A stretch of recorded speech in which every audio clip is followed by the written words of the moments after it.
Price Lord. கர்த்தராகிய இயேசு கிறிஸ்துவின் நாமத்தினாலே இந்த வீடியோவை பார்த்து கொண்டிருக்கிற ஒவ்வொரு சகோதர சகோதரிகளுக்கும் என்னுடைய வாழ்த்துதல்களை இயேசு கிறிஸ்துவின் நாமத்தினாலே தெரிவித்துக் கொள்கிறேன். ஏற்கனவே போட்ட எல்லா வீடியோக்கள்லையும் சபை கூடுகை ஓய்வு நாட்களை குறித்து பழைய ஏற்பாட்டில் புதிய ஏற்பாட்டில் என்ன சொல்லியிருக்கு அப்படின்னு சொல்லி நம்ம தொடர்ந்து தியானிச்சுட்டு வரோம்.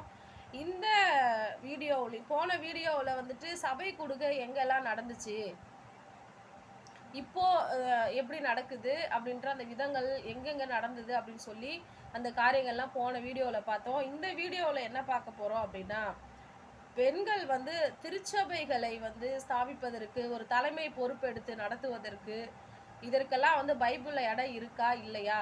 ஏன்னா இந்த இந்த காலகட்டத்தில் நிறைய பேர் பெண்களை ஒரு ஊழியக்காரிகளாகவே ஏற்றுக்கொள்றதில்ல. ஏன்னா ஒரு சில வசனங்களை அப்படியே பார்த்து அப்படியே காப்பி அடித்து அதை அப்படியே போதிச்சிடுறாங்க. அதுக்குள்ளே என்ன இருக்குன்னு ஆராயறதே கிடையாது. அதனால பெண்களை வந்து ஏற்றுக்கொள்றதே ஒரு மறுக்கப்பட்ட ஒரு மறுக்கப்பட்ட சூழ்நிலையா அநேக சபைகள் மத்தியில் கூட ஊழியர்கள் மத்தியில் கூட இப்போ காணப்படுது. அதனால பைபிளில் வந்து பெண்களுக்கு அதுக்கு இடம் இருக்கா அப்படின்னு சொல்லி பார்க்கறதுக்கு தான் நம்ம இந்த வீடியோவை பார்க்குறோம். என்ன வசனங்கள் அடிப்படையாக சொல்கிறாங்க அப்படின்னு சொன்னால் 1 தீமோத்தேயு 2வது அதிகாரம் 11 12வது வசனம் வரைக்கும், ஸ்திரீயானவள் எல்லாவற்றிலும் அடக்கமுடையவளாக இருந்து அமைதலோடு கற்றுக்கொள்ள வேண்டும். உபதேசம் பண்ணவும் புருஷருக்கு மேல் அதிகாரம் செலுத்தவும் ஸ்திரீயானவளுக்கு நான் உத்தரவு கொடுக்கிறதில்லை. அவள் அமைதியாக இருக்க வேண்டும். அந்த வசனம். அடுத்தது 1 கொரிந்தியர் 14வது அதிகாரம் 34வது வசனம், சபைகளில் உங்கள் ஸ்திரீகள் பேசாமல் இருக்க கடவர்கள், பேசும்படிக்கு அவர்களுக்கு உத்தரவில்லை, அவர்கள் அமர்ந்திருக்க வேண்டும், வேதமும் அப்படியே சொல்லுகிறது. இந்த வசனங்களை எடுத்துக்கொண்டு தான் இன்னைக்கு எல்லாரும் பெண்கள் பேசக்கூடாது, உபதேசம் பண்ணக்கூடாது, அமைதியாக இருக்கணும், பெண்களுக்கு சபை நடத்தவும் ஒரு தலைமை ஸ்தானத்தில் இருக்கவும் ஒரு அதிகாரம் இல்லை அப்படின்னு சொல்லி பவுல் சொல்கிறாருன்னு சொல்லி நிறைய பேசிகிட்டு இருக்கிறாங்க. இதில் வந்துட்டு பழைய ஏற்பாட்டில் புதிய ஏற்பாட்டில் வந்துட்டு எப்படி வந்து இருக்கா இல்லையா அப்படின்னு சொல்லி ஒரு சில ஆதாரங்களோடு நம்ம இன்னைக்கு பார்க்க போகிறோம். இப்போ பழைய ஏற்பாட்டு காலத்திலேயே அப்பயே வந்து பெண்களுக்கு அதிகமான ஒரு ஃப்ரீடம் கிடையாது.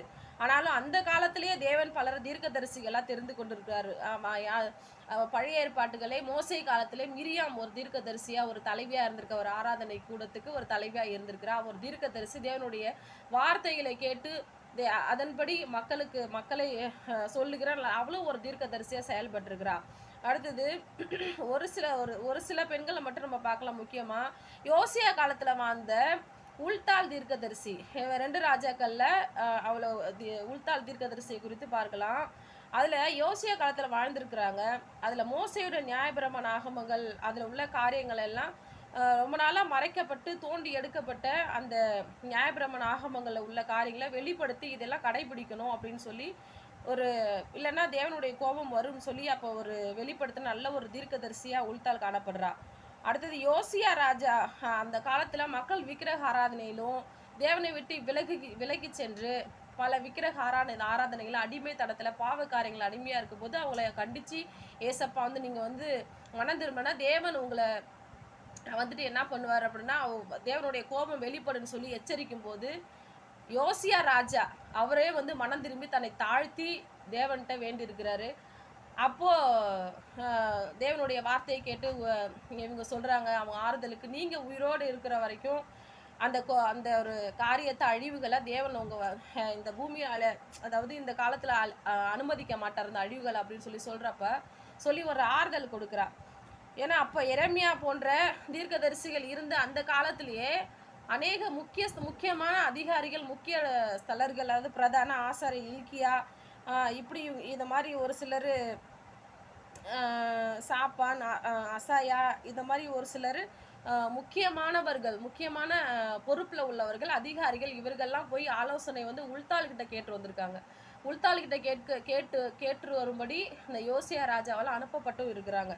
இப்படி நிறைய எல்லாருக்கும் ஒரு ஆலோசனையை சொல்லுகிறவர்களா, தேவனுடைய வார்த்தையை கேட்டு சொல்லுகிற ஒரு தலைவியா, ஒரு தீர்க்கதரிசியா இவங்கெல்லாம் அப்போ இருந்திருக்காங்க. நல்ல அப்போ யூதா தேசத்தில் ஒரு எழுப்புதலையும் கொண்டு வர்றதுக்கு, விக்கிரக ஆராதனையை அழிக்கிறதுக்கு நல்ல ஒரு தூண்டுதலாக இருந்த ஒரு தீர்க்கதரிசியா, ஒரு தலைவியாக உல்தாள் இருந்திருக்கிறாங்க. அடுத்தது பார்க்குறோம், தெபோராள் நியாயாதிபதியாகவும் இருக்கிறாங்க. அந்த பைபிளில் முதல் ஒரு பெண்ணு நியாயாதிபதினா அது இவங்க தான், தெபோராள் தான். தெபோராள் ஒரு நியாயாதிபதியாக இருந்து நியாயம் தீர்த்துரு. கண்டிப்பாக சிறியவர்கள் வந்து பெரியவர் வர, ராஜாக்கள் வர இவர்கிட்ட வந்திருக்கிறாங்க. தீர்க்க தரிசனம் கேட்கவும் நியாய விசாரணைக்காகவும் எல்லாரும் அநேகர் வந்திருக்கிறாங்க இவங்க கிட்ட. 20 ஆண்டுகள் கானான் தேசத்து ராஜா யாபின் அவர்களுக்கும் அவருடைய தளபதி சிசரா அவங்களுடைய கொடுங்கோல் ஆட்சியில் அடிமையாக இருந்த ஜனங்களை போர் மூலயமா தேவனுடைய வார்த்தையை கேட்டு அவர்கள் விடுதலை ஆக்கின ஒரு நல்ல ஒரு தீர்க்கதரிசியாக இவங்க காணப்படுறாங்க. ஒரு நியாயாதிபதியும் காணப்படுறாங்க. அந்த தளபதியே இஸ்ரவேலோட அந்த தளபதியே வந்துட்டு அந்த போருக்கு போக, ஏன்னா கானானுடைய அந்த இரும்பு ரதங்கள் இதையெல்லாம் பார்த்து பயந்துட்டு கொஞ்சம் பயப்படுறாங்க. நீங்கள் வந்தீங்கன்னா நானும் வருவேன்னு சொல்கிற மாதிரி.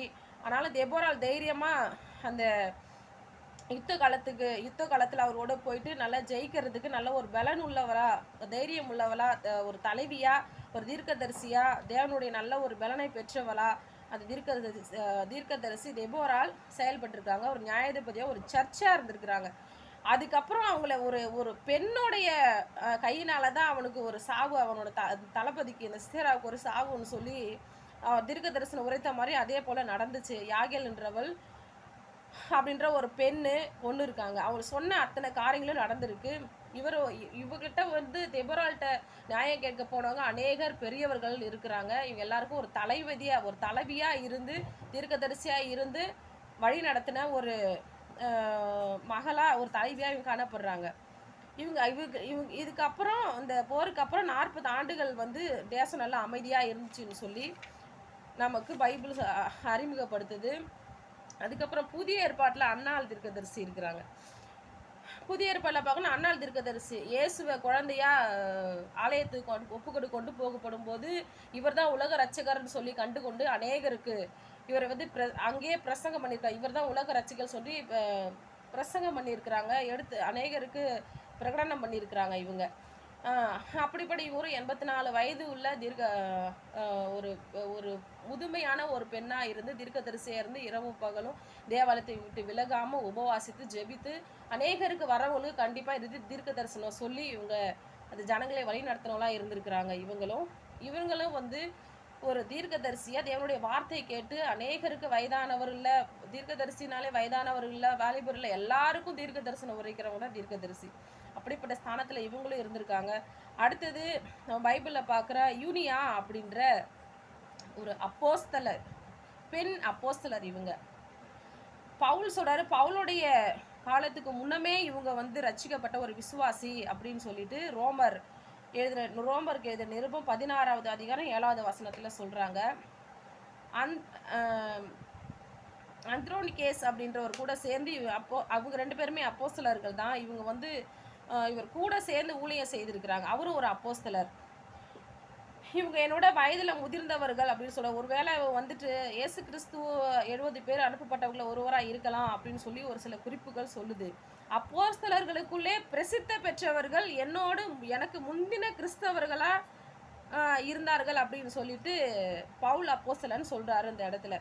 ஸோ இவர்கள் ஒரு அப்போஸ்தலராக இருந்திருக்காங்க. இந்த யூனியா அப்படின்ற ஒரு அப்போஸ்தலராக இருந்திருக்காங்க. அப்போஸ்தலர்னா கண்டிப்பாக அநேகருக்கு இயேசு கிறிஸ்துவை சொல்லி பிரகடனம் பண்ணி சபைகளை ஸ்தாபிக்கிற அந்த ஒரு பணி தான் இவங்க கண்டிப்பாக இவங்க செய்திருக்கிறாங்க. கண்டிப்பாக அப்போஸ்தலர் ஊழியமும் இவங்க செஞ்சுருக்கிறாங்க.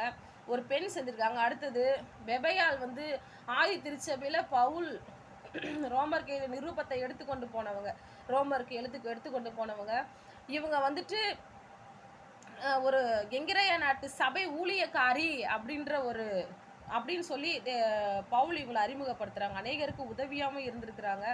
இவங்க அந்த கெங்கிரேயா நாட்டில் ஒரு தலைவியாக, ஒரு ஊழியக்காரியாக இவங்களும் செயல்பட்டுருக்கிறாங்க.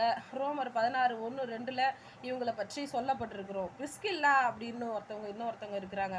அடுத்தது ஆக்கிலா பிரிஸ்கில்லா, இவங்க 2 பேர் கணவன் மனைவி. இந்த பிரிஸ்கில்லாவும் வந்து என்ன பண்ணியிருக்கிறாங்க, இவங்க பொந்து தேசத்திலிருந்து கொரிந்துக்கு வந்தவங்க. இவங்க கொரிந்தில் ஊழியம் செய்திருக்காங்க, எபேசில் செய்திருக்கிறாங்க, இவங்க சபைகளில் ஊழியம் செய்திருக்காங்க. வீட்லேயே திருச்சபை நடந்திருக்கு. வீட்லேயே இவங்க திருச்சபைகள்லாம் இவங்க நடத்திருக்கிறாங்க. இவங்க வந்துட்டு ஒரு முக்கியமான அப்போலோ அப்படின்ற நல்ல ஒரு பிரசித்த பெற்ற, அதாவது வேதத்தை திட்டவட்டமாக கற்றுக்கொண்ட, வேதத்தில் தேறின ஒரு டீச்சர் தான் இந்த அப்போலோ. ஒரு ஆண் இவர் வந்து எபேசு பட்டணத்தில் போதிக்கிறப்போ இவர் சில மிஸ்டேக் பண்ணியிருக்காரு. இன்னும் திட்டவட்டமாக இவங்களை யாருக்கும் தெரியாமல் வீட்டுக்கு கூட்டிகிட்டு வந்து அவர்களுக்கு திட்டவட்டமாக வேதத்தை கற்றுக் கொடுத்துருக்காங்க. ஆக்கிலா பிரிஸ்கிலா 2 பேரும். அதில் இவளும் இவளுக்கு டீச்சிங் பண்ணியிருக்கிறா. அது அப்போ சில பல இடங்களில் இவங்களை வந்து உயர்த்தி பேசுகிறத நம்ம பார்த்துருக்குறோம். இப்போ மேக்சிமம் பார்த்தீங்கன்னா ஒரு சில இடங்களில் இவங்க பேர் ஃபஸ்ட்டு வரும், அடுத்தது கணவன் பேர் வரும். இந்த 2 தீமோத்தேயு 4:19 பிரிஸ்கில்லா மற்றும் ஆக்கில்லா வாழ்த்துதல் சொல்லுங்கள் அப்படின்னு சொல்லுவாங்க. அதே போல் அப்போஸ்தலர் 18:18 பிரிஸ்கில்லான்னு ஃபர்ஸ்ட்டில் வரும். அடுத்தது அப்போஸ்தலர் 18:26 பிரிஸ்கில்லாவும் ஆக்கிலாவும் அப்படின்னு சொல்லிட்டு வரும். ரோமர் 16 பிரிஸ்கில்லாவுக்கும் ஆக்கிலாவுக்கும் அப்படின்னு சொல்லிட்டு இப்படி ஃபஸ்ட்டு நிறைய இடங்களில் இவரோட பேர் வரும். ஏன்னா அந்த அளவுக்கு நல்ல ஒரு ஊழியத்தில் வல்லமையாக செயல்பட்டுருக்காங்க. இவங்க சபை நடத்துறதுலையும் டீச்சிங்லேயும் இவங்க வந்துட்டு கண்டிப்பாக இவங்களும் தேறினவர்களாக இருக்காங்கன்னு சொல்லி இதெல்லாம் நம்ம பார்க்கும்போது நமக்கு தெரியும். அடுத்தது நிறைய பெண்கள் சுவிசேஷ பணியில் ஊழியங்களில் பவுலுக்கு சப்போர்ட்டாக நிறைய பேர் இருந்திருக்கிறாங்க. மேரி மகதலேனா இவங்க வந்துட்டு எபேசு சபையில் இயேசு கிறிஸ்து உயிர் தேர்ந்து பரணமேறதுக்கு அப்புறம் இப்போ அப்போஸ்தலர் யோவான் கூட சென்று போய் ஊழியம் செய்திருக்கிறாங்க. இவங்க திருச்சபைகளை பலப்படுத்திருக்காங்க. அப்போ திருச்சபைகள்லாம் யோவான் கூட போகும்போது ஒரே இடத்துல போகிறதில்ல. அவங்க எபேசு திருச்சபைகள்னால் அங்கங்கே இருக்க கூடுகைகள், அங்கெல்லாம் அனுப்புகிற இடத்துக்குலாம் போயிட்டு அந்த கூடுகைகளை ஒரு தலைமை தாங்கி ஒரு பொறுப்பாக இருந்து அவங்கள ஸ்திரப்படுத்தி அவங்கள சத்தியத்துக்குள்ளே நடத்துகிற ஒரு தலைமைத்துவத்தில் இவங்கெல்லாம் வாழ்ந்திருக்கணும் கண்டிப்பாக. ஸோ இவங்க கூட இயேசுவின் தாயாகிய மரியாளும் இருந்து செயல்பட்டுருக்கிறாங்க. அடுத்தது இவங்க இயேசுவின் உயிர்த்தெழுதலை தரிசித்த முதல் தரிசன பெண். இவங்க தரிசித்து சீஷர்களுக்கு அனுப்பப்பட்டவங்க மகதலேனா மரியாள் போயிட்டு இயேசுவை பற்றி சொல்கிறதுக்கு. அதே போல் லீதியாலும் வந்துட்டு அப்படியே தியேத்திரால் ஊராளைகள் லீதியால் இவளும் வந்துட்டு நல்ல ஒரு ரத்தாம்பரம் விற்கிற வியாபார ஸ்திரீ. இவளும் வந்து நல்லா செயல்பட்டிருக்கா. இவளும் ஒரு திருச்சபைகளில் ஒரு தலைவராக இருந்திருக்கான்னு சொல்லி குறிப்புகள், வரலாற்று குறிப்புகள் சொல்லுது. அதே போல் இப்போ நான் இவ்வளோக்கு நம்ம பார்த்தோம். 1 கொரிந்தியர் 12வது அதிகாரம் 28வது வசனம் சொல்லுது, தேவனானவர் சபையிலே முதலாவது அப்போஸ்தலரையும் 2வது தீர்க்கதரிசிகளையும் 3வது போதகர்களையும் பின்பு அற்புதங்களையும் பின்பு குணமாக்கும் வரங்களையும் ஊழியங்களையும் ஆளுகைகளையும் பலவித பாஷைகளையும் ஏற்படுத்தினார் சொல்லுது. அதே போல் எபேசு நிருபத்திலையும் சொல்லுது, அவர் சிலரை அப்போஸ்தலராகவும் சிலரை தீர்க்கதரிசிகளாகவும் சிலரை சுவிசேஷர்களாகவும் சிலரை மெய்ப்பராகவும் சிலரை போதகர்களாகவும். இப்போ நம்ம இந்த வாசித்த இந்த சபை பக்தி விருத்திக்காகவும் பரிசுத்தவான்கள் சீர்பொருத்தும்படியும் சொல்லிட்டு இந்த வசனங்கள்லாம் சொல்லப்பட்டிருக்கோம். வரங்கள் வித்தியாசங்கள் உண்டுன்னு சொல்லி இந்த வசனங்கள்லாம் சொல்லப்பட்டிருக்கோம். இதில் எல்லாருமே இருக்கிறாங்க. ஒரு பெண் அப்போஸ்தலனாக இருந்திருக்க, முதலாவது அப்போஸ்தலர் ஒரு பெண் அப்போஸ்தலனாக இருந்திருக்காங்க. 2வது தீர்க்கதரிசிகளாக இருந்திருக்கிறாங்க, தீர்க்கதரிசிகளும் இருந்திருக்கிறாங்க பெண்ணு. 3வது போதகர்கள், டீச்சிங் ஊழியம், உபதேசம் போதகர் ஊழியமும் பண்ணியிருக்கிறாங்க. நம்ம இதில் இவ்வளோ இப்போ நம்ம வாசித்த எல்லா காரியங்களையும் இந்த 3 ஊழியங்களையும் நம்ம பார்த்துருக்குறோம். அப்போ இந்த 3 ஊழியங்களையும் மெயினாக செய்கிற பெண்களுக்கு ஒரு திருச்சபையை தலைமை தாங்கி நடத்துகிற அந்த அதிகாரத்தை வந்து இல்லைன்னு சொல்லிட்டு பவுல் மறுக்குவாரா அப்படின்னு சொன்னால் இல்லை. ஏன்னா நிறைய பேர் ஒரு வாழ்த்தி பேசியிருக்கிறார். ஆக்கில்லா பிரிஸ்கில்லா கெங்கிரேனட் ஊழியக்காரி யூனியா அப்போஸ்தலர் இப்போ இவங்கெல்லாம் வாழ்த்தி பேசியிருக்கிறாரு. அப்படி பேசப்பட்டவர் ஏன் இப்படி சொல்லியிருக்காரு அப்படின்றத குறித்து நம்ம அடுத்த வீடியோவில் பார்க்கலாம். கண்டிப்பாக பவுல் அப்போஸ்தலன் இப்படி வந்து இவங்களை வந்து தடுத்து பேசியிருக்கவே மாட்டார். அதுக்கு சரியான ஒரு காரணங்கள் இருக்குது. அதை வந்து நம்ம தொடர்ந்து அடுத்த வீடியோக்களில் பார்க்கலாம். கண்டிப்பாக ஒரு திருச்சபை எடுத்து தலைமை தாங்கி நடத்துகிற சபைகளை ஸ்தாபிக்கிற கண்டிப்பாக அந்த ஒரு உரிமையை பரிசுத்த ஆவியானவர் கொடுத்திருக்கிறாரு. திருத்தூதரா முதலாவது மகதலேனா மரியாளையே சீஷர்களுக்கே சொல்ல அனுப்பினால சீஷர்களே நம்பல.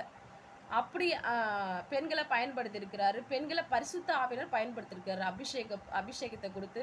ஸோ அவர்களுக்கு கண்டிப்பாக அந்த உரிமை உண்டு. எல்லாருக்குள்ளே இருந்து பரிசுத்த ஆவியானவர் தான் ஆண் என்றும் இல்லை பெண் என்றும் இல்லைன்னு சொல்லப்பட்டிருக்கு. ஸோ அதை குறித்து நம்ம விளக்கமாக அடுத்த வீடியோவில் பார்க்கலாம். கர்த்தருக்கு ஸ்தோத்திரம்.